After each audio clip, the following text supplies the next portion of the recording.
Fueled by his educator's heart and geographer's curiosity, Nicolas seeks to inspire young people's sense of confidence, perseverance, and motivation through Northern experiences. Sharing this passion for transforming young people's lives and a 10-year veteran of isolated long-distance adventures, Guillaume's current feat of strength and endurance is completing his PhD in forestry from Université de Laval this year, we expect. Last year, their self-powered skiing, canoeing, and biking trip from Ellesmere Island to the southernmost tip of Canada won the Royal Canadian Geographical Society's 2021 Expedition of the Year, and globally, they turned heads too, winning the Explorer Webs magazine's 2021 third most significant expedition worldwide. Are you ready to go, Nicolas and Guillaume? Of course. Thank you so much, Erica. Thank you, Alex, for the invitation. Good evening, everyone. I'm Nicolas. Unfortunately, Guillaume couldn't make it with me today because he has a bad concussion, so he couldn't look at a screen for so long. So I will be giving the talk alone today. Well, so what a story it's been. I know many of you guys probably heard our story at the 2018 edition of the Symposium when we shared our story of a previous expedition that we did. So I'm going to start sharing my screen right now. So 3 years ago we did that expedition that you're seeing on your screen. So we started from Shefferville, we paddled the George River, then we paddled upstream the Korak River, right through the Tonga Mountains, and then we paddled off the coast of the Labrador Sea for 600 k's until we arrived in the Inuit community of Nain. So after 65 days of canoeing, we met this guy who is named Noah Nagasak, who is a kayak teacher in Nunatsiavut, which is the northern Labrador Inuit territory. So Noah, he looked at us and he told us, well, if you guys want to do a bigger expedition in the coming years, you could actually do something that's never been tried before, which would be very creative and actually which would involve a lot of commitment. So he told us about a plan he has had for a few years, which was to cross Canada, but not from east to west or west to east. He thought about doing it from north to south. So in a north-south axis. Of course, we as soon as we headed back to Quebec, we started to analyze some maps. So Google Earth, Google Earth work for many weeks. So we finally figured that if we wanted to cross Canada in this axis, we would have to start with a very long and intense around 60 or 70 days of skiing on the frozen Arctic Ocean during winter, starting from the Eureka weather station all the way to Joe Haven in the Northwest Passage in Nunavut. So that would be just the introduction of the trip, of the whole crossing of the country, because there we would have to switch to canoes to penetrate inside the continent in the barren lands towards Baker Lake and towards the first dust road that would be on our path. The problem was that most of you know that the Arctic watershed flows towards the Arctic Ocean, which is not a detail. So we would have to paddle upstream most of the Arctic watershed of the Barren Grounds, which was not a good news for us. And as we would get to the first dust road on our routes, which is located in northern Saskatchewan, from there we could link with Toronto and actually, the Ontarian Peninsula in the extreme south of Canada. So that would involve more than 4,000 kilometers of cycling. So we wondered who would be stupid enough to want to do such a challenging and difficult trip, and we figured that we would be the ones. So we just decided to do it. So this is the line that we ended to want doing actually. And by the way, I'm sorry for my English. As you can hear, I'm from Quebec City, so I'm not used to speak my words in English. I don't have a a very rich vocabulary, but I will do my best tonight for you guys. So this is the line that we wanted to do. We prepared for about 2 years and a half, which is not a long delay for such a huge trip. That was over 7,600 kilometers to cover in 7 months. We would do it in a row. So in one single expedition, only by human power. So starting by skiing, then canoeing, and then finish by cycling. So here we were, Guillaume and I, heading to Eureka weather station on March 19th of last year. So this is Jacob Racine. He accompanied us for the 2 months of skiing in the Canadian High Arctic. He's kind of a veteran of ski expeditions in Quebec, so he has a huge experience, and it was more than welcome. So nearly a year ago from now, we started the trip with the first step, which was to ski from Eureka weather station, which is the third northernmost place inhabited in the world. And we would finish that first leg of the trip actually at Resolute Bay, small Inuit community of 200 people living there. So that was a hard one, of course. We knew it would be the hardest part of the trip because, March is pure winter in northern, in the high Arctic. I mean, and I mean it. I mean, we face temperature as low as -40, -35 degrees Celsius every day. And that was like the normal weather. Of course, one of our goals to go there was to ski next to the Arctic Cordillera, which we saw the southern tip in 2018 in the Tongaat Mountains. But we wanted to see, Ellesmere Island and the huge mountain that was there. So it was gorgeous, but of course it was so freaking cold.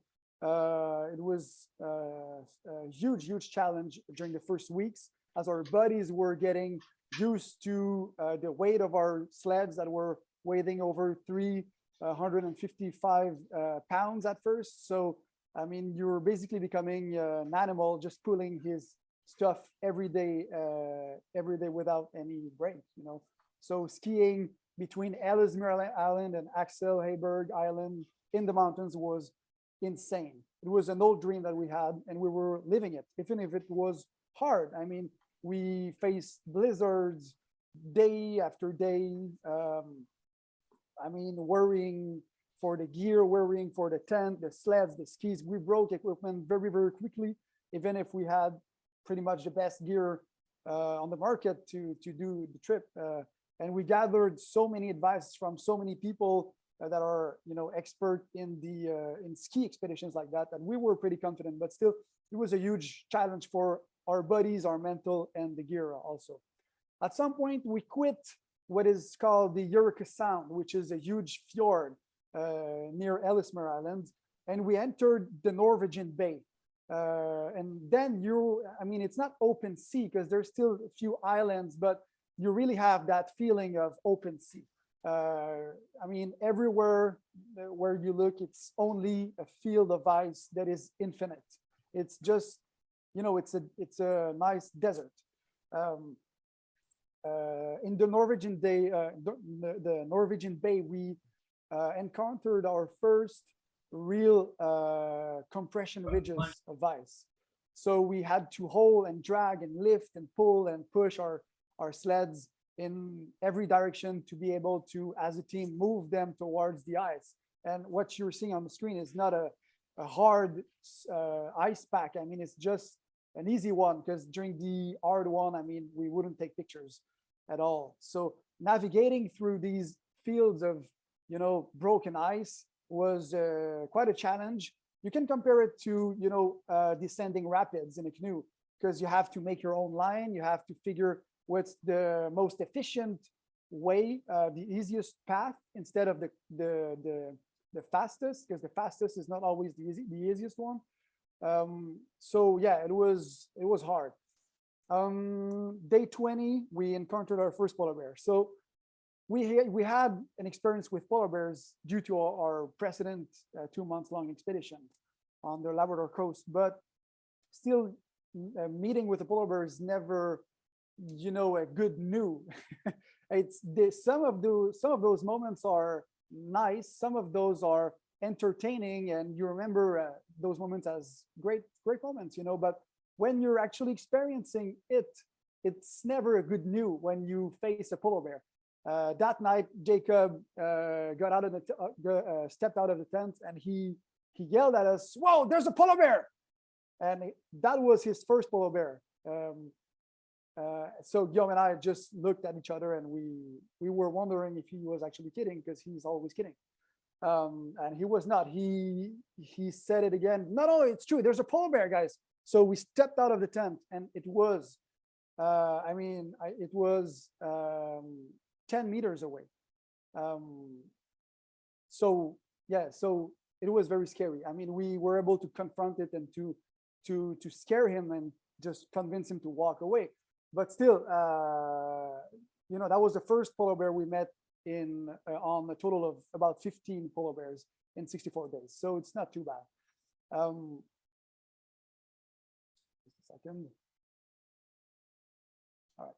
So at some point, we arrived at an island that is called Devon Island. This is the world's biggest uninhabited island in the world. So for us, getting to Devon Island was meaningful because we had to cross it from north to south. It took us 3 days, so not too long, but we were full of hope, as beyond Devon Island, we had this naive hope that the ice would be better. Better ice conditions, less friction under the pool candy skis, and we were terribly wrong. After Devon Island, we started encountering even bigger ice chunks, very, very hard ice conditions. We were entering in one of the world's most populated area in terms of polar bears. So there was polar bears everywhere. Hiding behind, blocks of ice, stalking us around the tent. One day we met five polar bears in one single day. One night we have to do night watch shifts around the tent just to make sure that polar bears will not jump on the tent, because there was 5 of them sneaking around the tent as we were sleeping. We started to develop injuries also on the butt and many places on the body due to the friction, the cold, and maybe a lack of hygiene too, because you don't change clothes often in those kind of ski expeditions. So we were pretty intensely broken physically at this point. We just wanted it to stop, and we just wanted to reach Resolute Bay as soon as we could. Guillaume had a knee injury that would prevent his participation to the rest of the trip if we wouldn't get to Resolute Bay very, very quickly. We had to address that problem very quick. So we finished this leg of the trip with the 4 days crossing of Cornwallis Island, which is located Resolute Bay. So it took us 40 days to cover these 800 kilometers, only by ski and by foot. So linking Eureka to Resolute Bay was by far the hardest thing I have done in my life. The first thing we did as we got to the community was to get to the nurseries, because we were very, very deeply injured in many aspects, but we still wanted to continue. So we took 2 weeks off there to take time to heal and to take some weight also, because I lost personally 20 pounds during those 40 days. And that is considering I ate over 7,000 calories a day. So it's impossible to not lose weight over there. Second leg of the trip, we started from Resolute Bay after 2 weeks of rest, and we were heading to Joe Heaven, following Somerset Island and Boothia Peninsula. So at this point, the snow and the ice conditions became a lot easier to progress on. There was less friction. Of course, there was less, it was warmer too. It was warming up as we were already late April, early May. So spring was slowly becoming real, very, very slowly. The thing is, even if it was easier to progress, it was so freaking boring. This leg of the trip is, I remember it as the boring part of the trip. I mean, we didn't have much ice packs to to deal with. We didn't meet so many polar bears. It was always flat light, so there's no contrast on the landscape. It's only white snow every single day, everywhere. So very, very discouraging. We started asking ourselves, what was the point to do that day after day? There was nothing to see at all. I mean, when you go there and you don't see the shoreline, there's nothing to see. I mean, it's only frozen or ocean, frozen sea.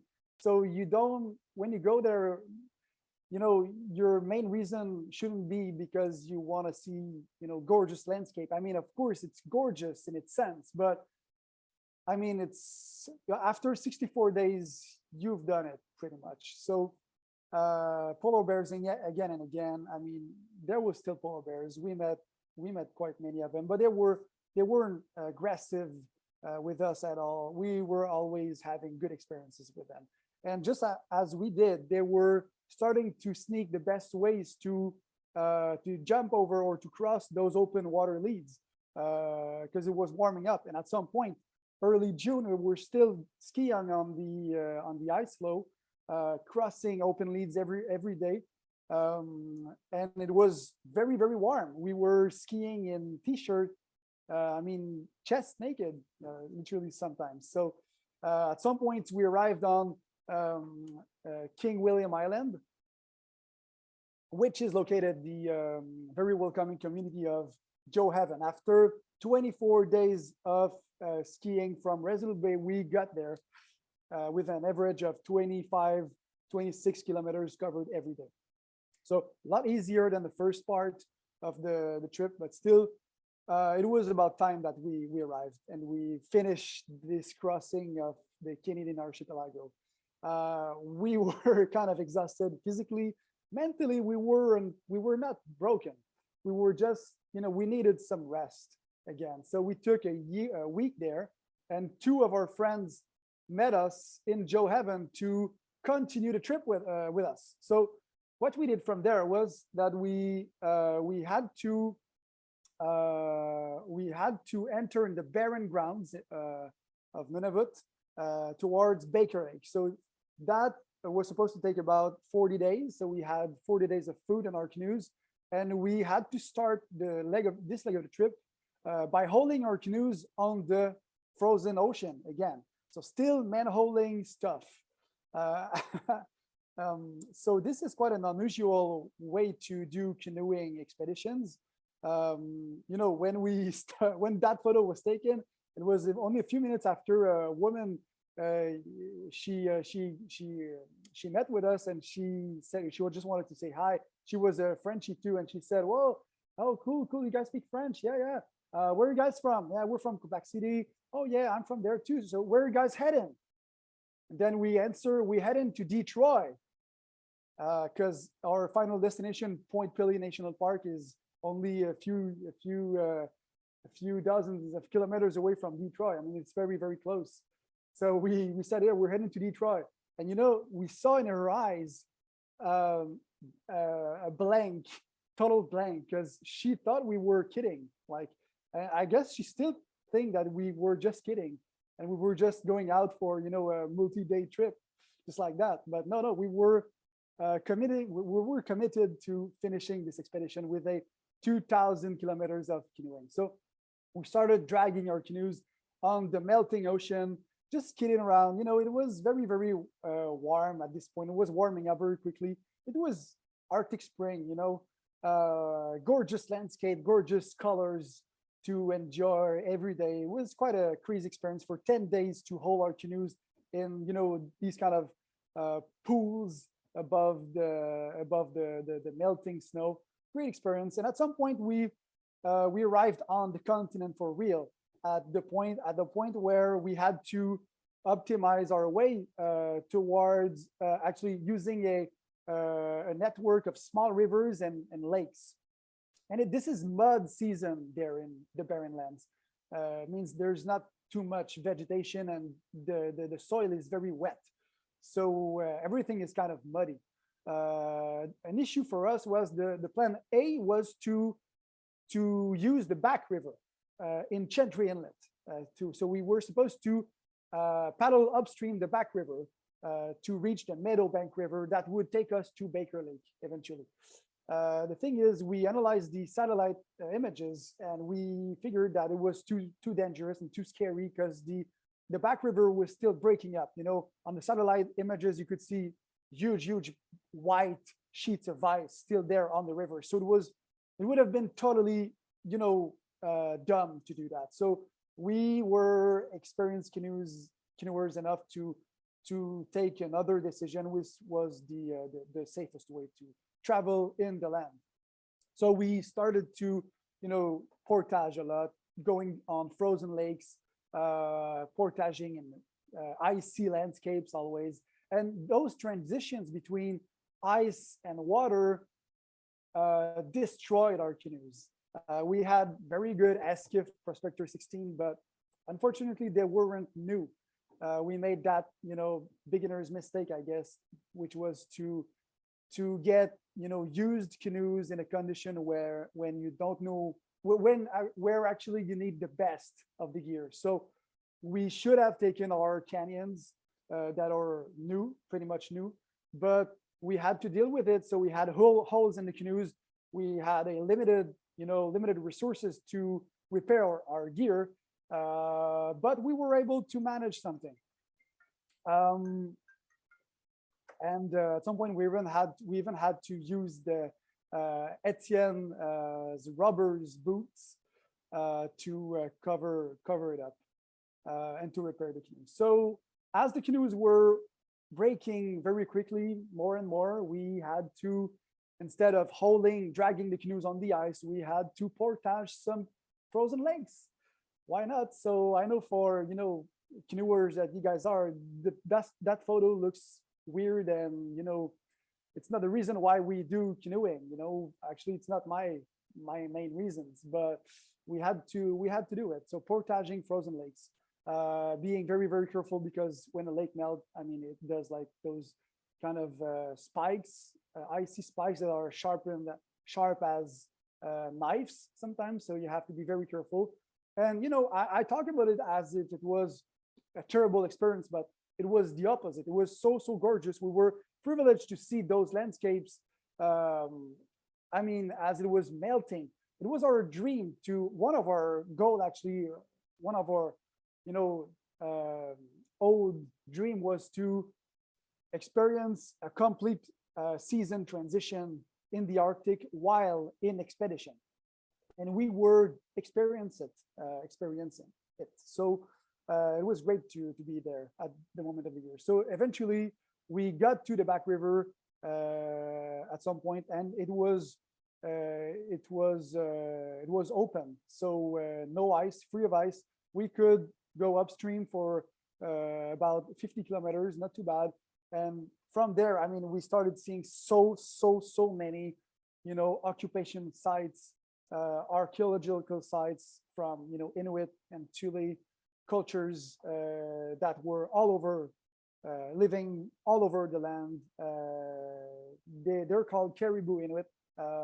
And we met, like, we encountered every single day we encountered, artifacts such as Inukshuks, old tent rings, kayak stand, food caches, many things. And it was very, again, a privilege to witness that.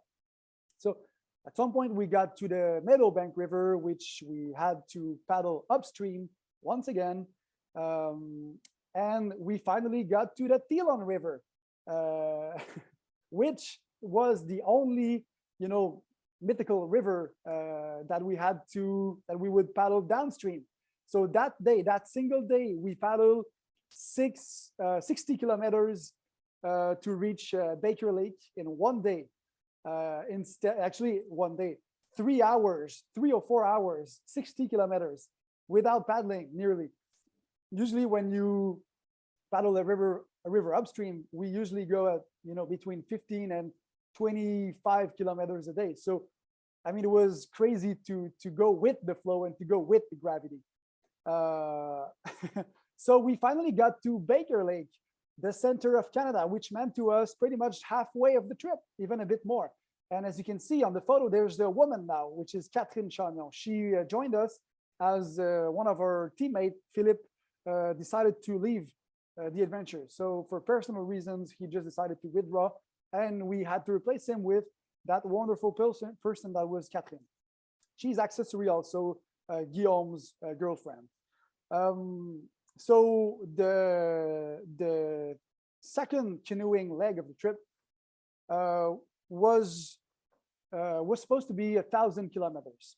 So instead of 600 kilometers as the previous one, this one we knew it would be the hardest. And there was lots of unknown because we decided a few days before departure to not use the Kazan River because it would be too powerful to paddle it upstream. It would have been a bad idea, we think. So we decided to take another path by using a great chain of lakes.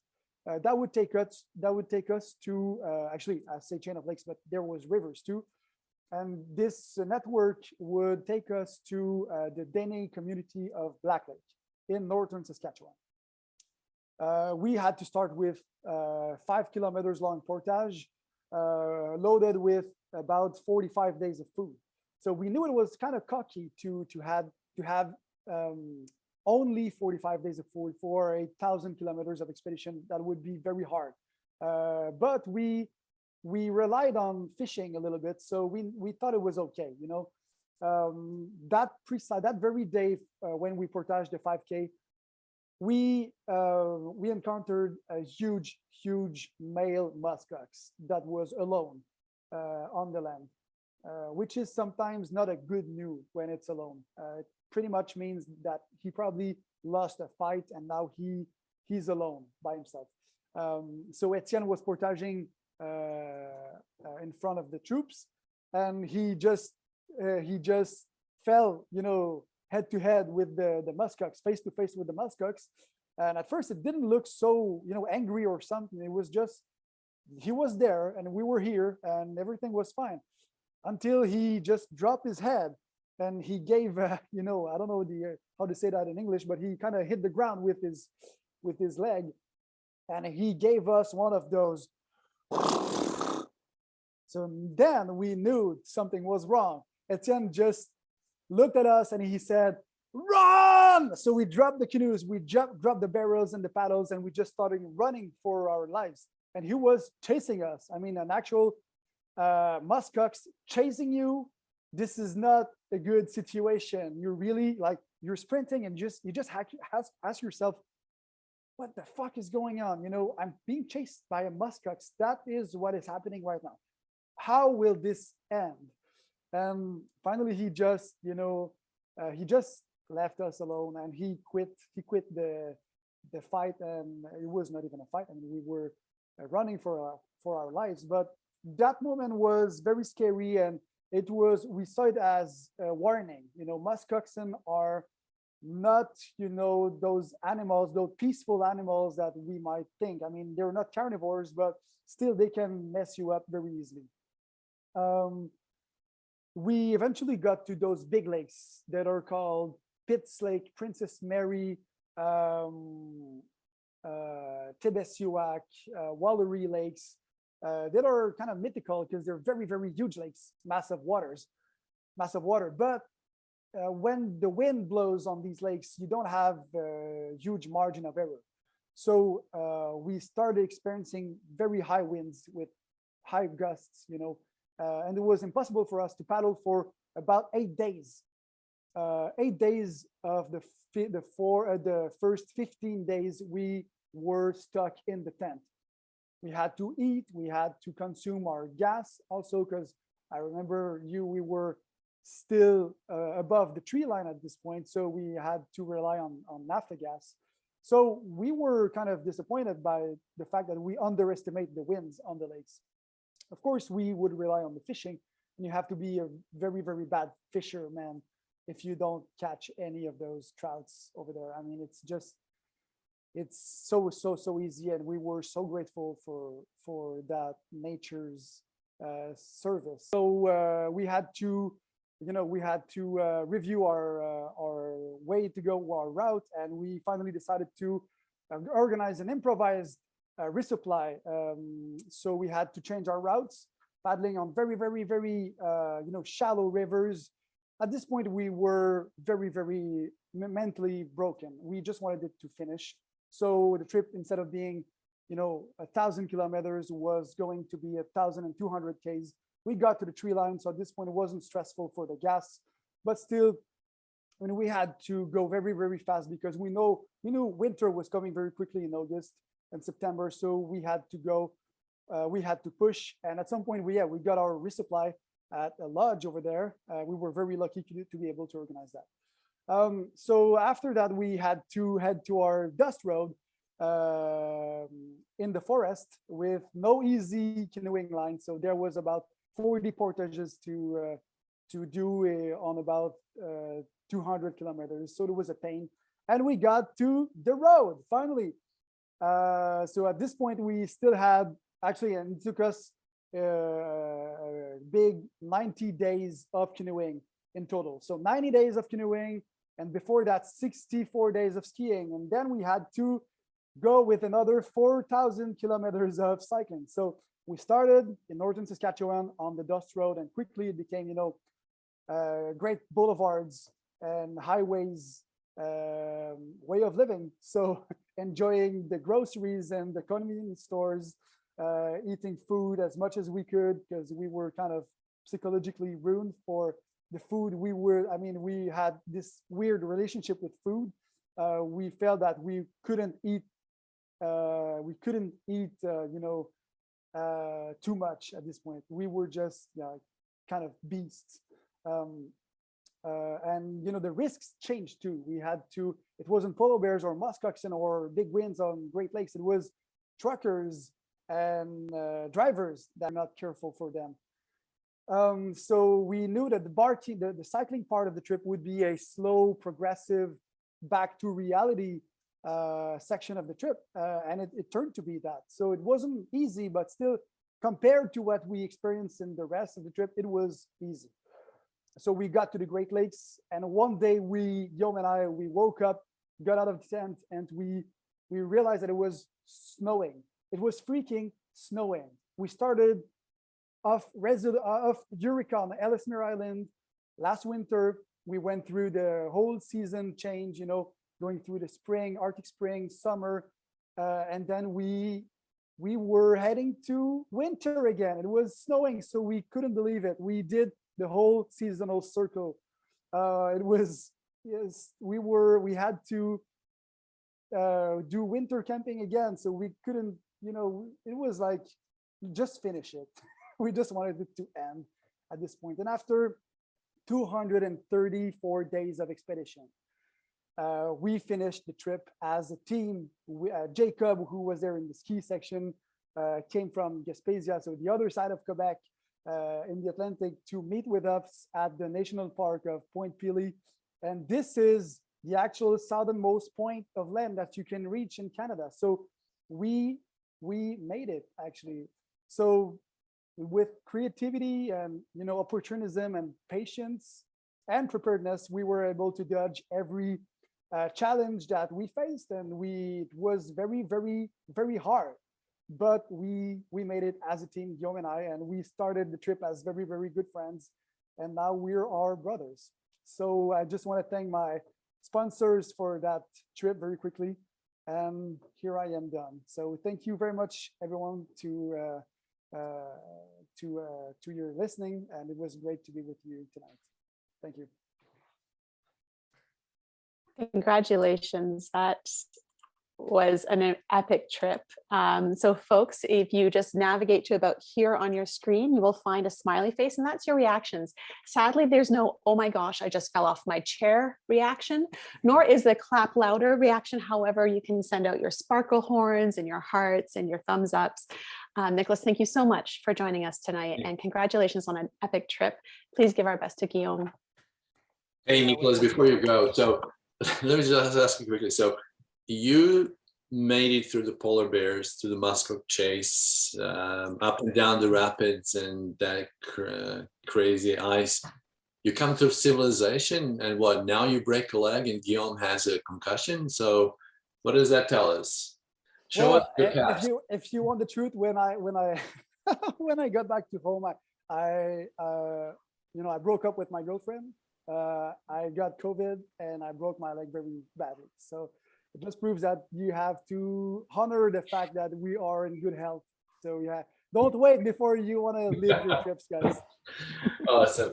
Give our best to Guillaume. Thank you so much for sharing. We'll keep in touch. Awesome. Thank you.